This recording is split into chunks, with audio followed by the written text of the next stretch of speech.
I'm Jenna Sargent Barron, news editor for SD Times, and in this short video, I interviewed Derek Holt, General Manager of Intelligent DevOps at Digital.ai, to hear his predictions on where value stream management is headed. So where do you see value stream going?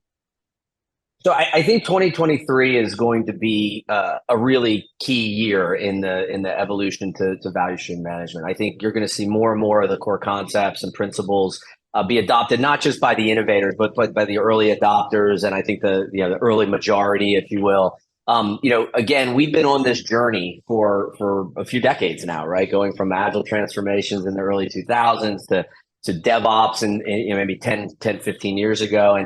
And this is a natural next step in this maturation and this continued push as more and more companies become software companies and as software permeates everything we do. And so some of the big trends that we're seeing that we think are going to continue to accelerate in 23, first, there has been clearly the beginnings of a recognition that in order to deliver on value stream management, we need to be able to measure not only and get better at not only how we build software, but the value that software delivers. And those things are hyper related, but they're different in many ways. And how is really about automation and agility and data and using machine learning to help us go faster, but with high security and quality and frankly confidence.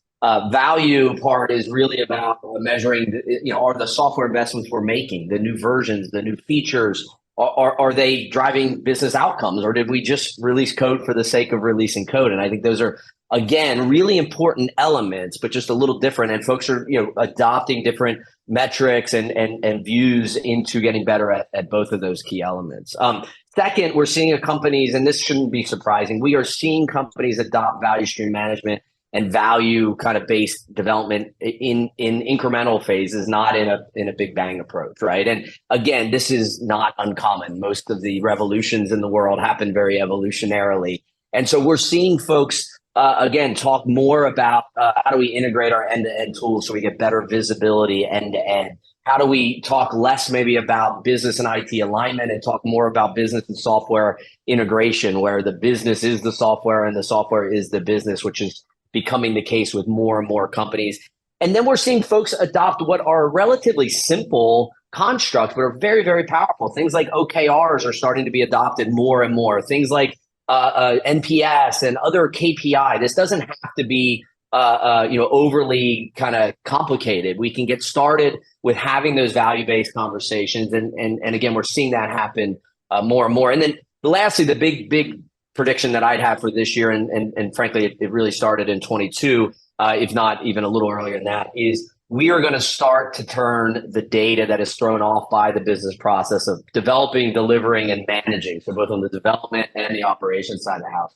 I think you're going to start to see that data democratize more within the enterprise. We're going to go away from kind of domain-specific data warehouses and team-level dashboards to be able to get an enterprise end-to-end 360 view from idea all the way to running software, and whether or not that software actually drove the outcomes that we are ultimately expecting. And then we won't stop there, as we're doing in Digital.ai. And this is a big thing that gets me excited, is we'll then apply machine learning and AI to that robust data set, using data lakes and new models to be able to actually predict the future based on the past, to be able to go faster, to be able to have higher quality, to be able to find risk before it makes itself sort of obvious to us, and finding it earlier and often, that shift left that we've always been talking about, but doing that also now with data driving that. So I think those three dimensions, this sort of the difference between how and you build software and the value that software delivers, the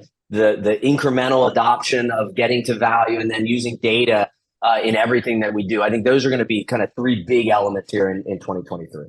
Mm-hmm. I know you kind of touched on this briefly, but how does Digital.ai's solution kind of help address this, help companies like kind of move their value streams into this like next wave of where it's going? Totally. I mean, in some ways, or many ways, this is why we exist, right? And the things that we think are interesting and where the trends are going are where we're going to spend our time and our money and our effort.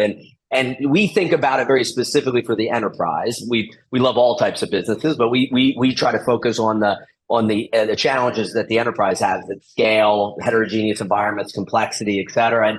really over the last few years, both from an organic and inorganic perspective, we've attempted and we believe we are delivering on bringing a kind of a market leading end-to-end enterprise solution from planning to SCM to testing to security to DevOps, everything from idea to running code. But we are doing this tying together our own tools into a platform. But we believe in the enterprise, unlike others in the market, we believe that the enterprise is always going to be heterogeneous. We don't think there's going to be some grand rip out all the tools and put Digital.ai in only. We believe we got to coexist because the enterprise is dealing with decades of software archaeology, decades of tools that have been there to help them. And so we really have focused our platform on being an open, integrated platform with hundreds of out-of-the-box integrations to be able to help tie together some of those heterogeneous environments. So again, we're really focused in that capacity around helping folks on how they build software.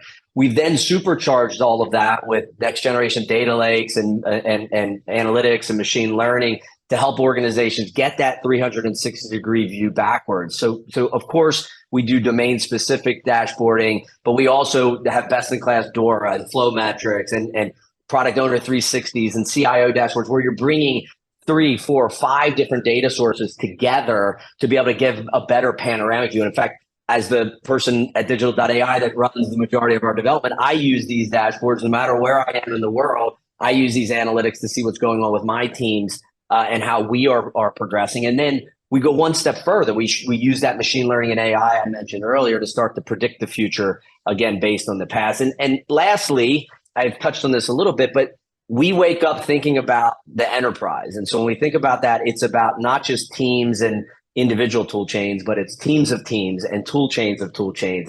It's not just the new development efforts. It's got to be for all, from mainframe all the way to the latest in containers in Kubernetes. And we need to do that at enterprise scale, enterprise security, and all of those elements. And so, look, we're super excited about the role that we think we can play in helping the organizations not only improve how they build software, but also to measure and manage and optimize the value that software delivers.